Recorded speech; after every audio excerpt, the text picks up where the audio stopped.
Hi everyone, this is A Piece of Kate. I am Emma Pegram. And I'm a piece of Kate.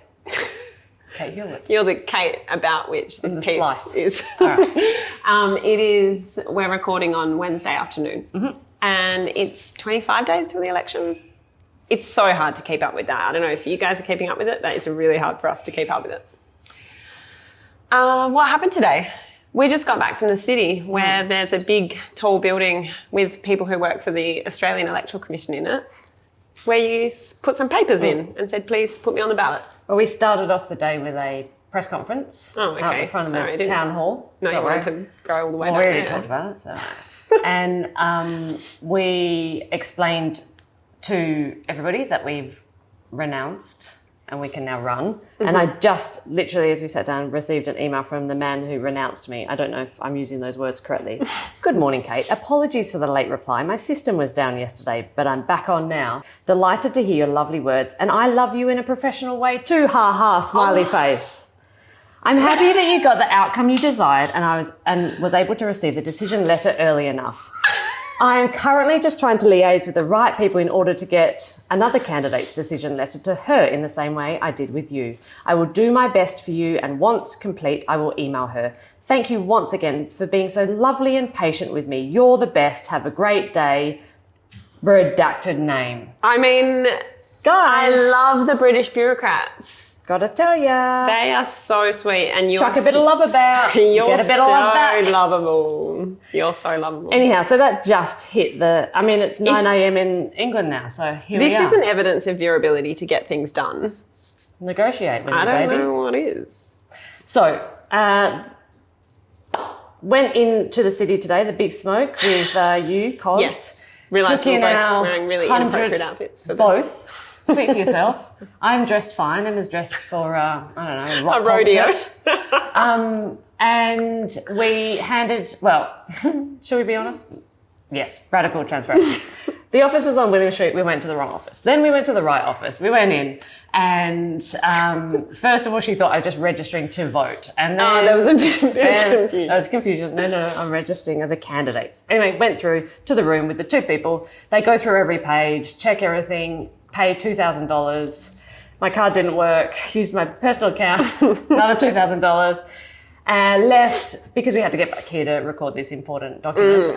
It was a race. At one point, I was just pulled up in a loading dock. As we were driving home, at the stairs. We get a message going. To the building. There's another signature they need. So hook up on the curb, run back in. I'm like clambering around. That's a new word.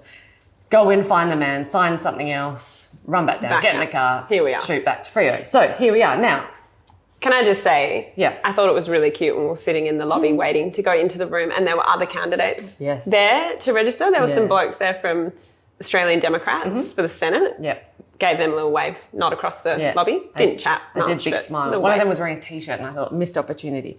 It was also cute when the two men were going through our documents and then they said, do you want a photo? And we were like, okay. So we sat there holding the receipt for the $2,000 like it was a degree in this vacant office with a pull-up banner behind us. It did feel like winning an award or like getting your license. He was like, and another one, and I'll just do landscape and portrait. And 1, 2, 3, click, 1, 2, 3. Yeah.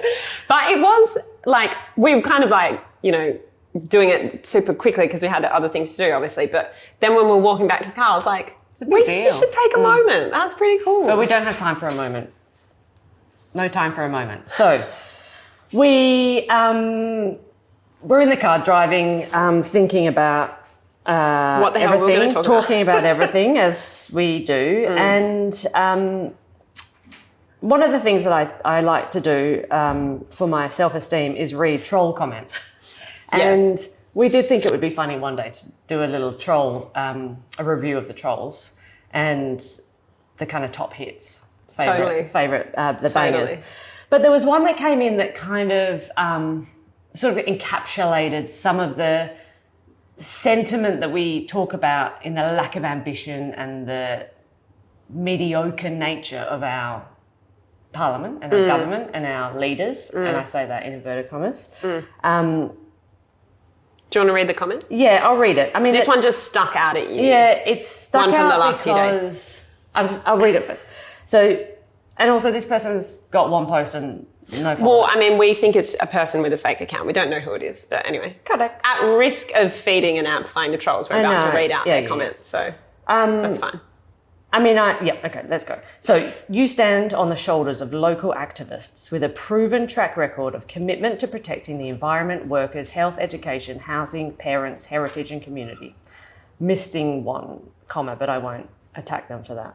The Green and Labor candidates have track records in these areas. Where is yours? Putting a corflute or sticker in your office and turning up to events from some other long-established local campaign without having made the commitment and sacrifices of those campaigns is cynical commandeering. So... You are commandeering and cynical, in my experience. Yeah. And it gives me great pleasure to stand on the shoulders of others. I mean, you know that that's true. We don't even need to really say that.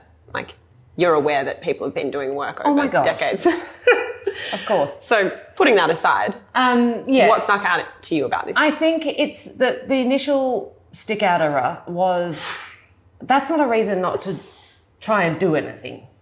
That's not a reason that people should not try and improve the world because other people have been working on stuff. I mean, it's actually an insane argument.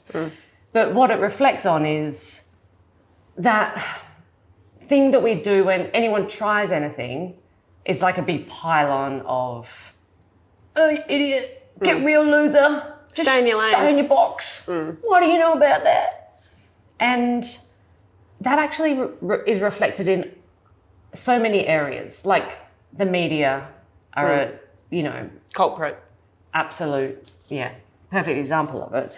And what that is kind of leading to is this real small, low-level ideas and action and outcomes. Well, we were kind of talking about it in the context of like this culture of silence problem where, you're right, like there's this kind of, like between people at a social level, there's great consequences for getting things wrong or for saying the wrong thing or for not doing the right thing, which in some cases is obviously justified, but it does contribute to a kind of chilling effect across the board where people aren't participating or asking questions because, they don't know how to do that properly. And it translates at the higher levels as well, where we see, and I mean, the narrowing of the road that we'll walk. Exactly. And the things that we'll talk about and the actions that we'll take or that our leaders will take because there's... And when that thread has gone through all these conversations whereby people don't understand preferential voting or upper house, lower house, Senate, state, federal, whatever. And you're so afraid to ask any questions because someone's going to jump on your back and go, you idiot, you shouldn't even have an opinion. And that then you don't ask and then you can't participate. And it's also like the gotcha moments of the press when like, how much is a pint of milk? Oh my God, you don't know, you should quit, you idiot hole. And it's like, why do we worry about that when there are people sleeping in doorways and corporate, like multinational businesses are making absolute record profits and we can't buy a bag of groceries? I mean, it's the most insane kind of self-fulfilling circular nonsense. Yeah. I mean, I think that we talk about this a lot and it does contribute to that kind of mediocrity that, we see playing out everywhere, that there's like constant tickering around the edges. Things aren't getting done. No one wants to focus on the big issues because it's easier to just kind of, I don't know, play around in the shallows. Or what was that article in the West this morning? How did they put it? Playing in the sand? The editorial, Not usually one to quote from the West, but I thought it was a relevant piece. It says, this paragraph says, Mr. Albanese is doing his absolute best during this campaign to get in his small little bubble and stay there. And then he goes on to say, our leaders are playing around in a sandpit during this election campaign while all hell breaks out in the playground around them. And kind of talks about, Dutton's giving us a little bit of cheaper petrol and then Albanese's promising us a little bit of extra tax, $5 a week, whatever, from next year. But there's no one discussing the big reforms or talking about the long-term changes that are needed to fundamentally and structurally change the trajectory of our country. And I think it's that people are so frustrated about. And as you pointed out earlier, no one says our leaders, they say our politicians. And it's like, politicians are crooks and they're idiots and they're corrupt. But no one's like proud or can kind of stand behind these fantastic leaders who are doing good, serious work at fixing shit that's going wrong. And while we are like obviously going personally backwards with our incomes and what we can afford and how we spend our money, you know, in my shop, people were buying far less than ever before because they've got less disposable income. And then I can then spend less in the local businesses around me. I can't get as much takeaway or go out for a meal or meet my pals for a drink or whatever because I've got less money. But there's not a day that goes by you don't look in the paper and a corporation has made record profits. And we can see that that is not right. But it's being permitted, obviously, by the government. Yeah, and I mean, you and I talk about this a lot, this question of like, who's benefiting? Like we can see that, you know, money's being spent, the government's investing in some things and not in others, and there are industries that are working and, as you say, making record profits. But we can't see the evidence of that supposed wealth in our kind of everyday. And for so many people, and increasingly more and more people, life is getting harder. And so we love this question of who benefits, and more people should be asking it. Follow the money and you can see who's benefiting it. And I guess this... who is benefiting? Well, it's the corporations and then the politicians who walk into the jobs afterwards. It sure ain't us. It's not the country. It's not our kids or grandkids. None of us are benefiting from it. There's a certain cohort of people who are getting exponentially richer, but we sure as hell aren't. So it's this, it's kind of a layered thing about that you shouldn't try because other people have tried and so you should shut up and forget about trying, to don't say anything because you're going to get your head chopped off if you do, to our politicians going, I better just do the bare minimum not to cause a problem, or the only thing I will do is try and attack the other person so I win some points. And then the outcome is a really kind of flailing country that's not progressing and not getting better and stronger and more educated and more creative and more innovative, you know? And we can all feel that. There is very little to go out and go, I'm so proud of that thing that Australia is doing, because literally everywhere across the world is doing it faster, better, more interestingly than us. And that's what we want to change. I guess that's what we want to change. And to the trolls, come and hang out with us a little bit. Maybe join in with a community movement to try and make things better, because a community changing things is a group effort and we all have to kind of chip in to make things better. And we're not trying to make things worse. It's not like we're trying to we're trying to make things worse for the main two parties. But we're doing that in order to improve the country and our state and Fremantle and the lives of the people that are wandering around. Get offline, go for a swim, take a deep breath. I think it's funny that we made this episode basically just a gripe. Like we're just sharing a gripe, really. You're that's basically the point just of my podcast concept. You're basically getting a slightly, I don't know, second-hand version of our conversation in the car. I mean, we could have saved this effort we should and have recorded just put the car. Yeah, a convo. Dash cam next time. It would have had far more swear words in it.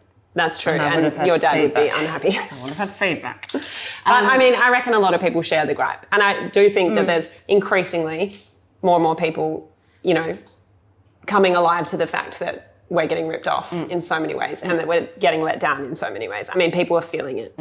That's just, it can't be ignored. It's worth drawing the line between what our leaders are allowing and permitting and, you know, greasing the wheels of, and what we're getting. You know, there is there are decisions being made and not made, which are directly influencing our day-to-day lives, and they are not good. We need to, and kick him up the bum. At this election, we do have an opportunity to change it. Yep. Minority government is where we're going to see the best results for the country. And that is whereby we have more independent and minor party voices actually influencing what the government is doing and the way that our country is being steered. So it really is pivotal. And that's why we're doing it now in 2025. And that's why I'm now a single citizenship holder. That's it. Happy gripe. I feel like that's all we've got to say today. Gripes. And we've got an event to go to tonight. Oh, yeah. So we can talk about that tomorrow. Give a recap. What else do we have to update? Party on Sunday? Yeah, come to our party. Spearwood Bowling Club, 4 till 7 p.m. Sunday. We'll be recording Monday morning's episode of A Piece of Kate. Far out. I mean, this is why you shouldn't use puns as names. I mean, I've never been able to say it once. And we've been doing this nearly for 2 weeks. We are going to be recording Monday morning's episode of A Piece of Kate at the party on Sunday with an audience. And we're going to do some kind of audience participation. We're not exactly sure what it's going to be yet. Maybe questions, maybe we'll quiz the audience. That could be fun. Don't know yet. But it'll be a good time. Right. And you can RSVP on our website, kateforfremantle.com. We've got heaps and heaps of events happening over the weekend, like door knocking, leafleting, markets. We're at the Yangebutt Market Saturday morning. Saturday, yeah. Anyhow, it's all on the website. Jump on there. You can volunteer, you can subscribe, you can donate.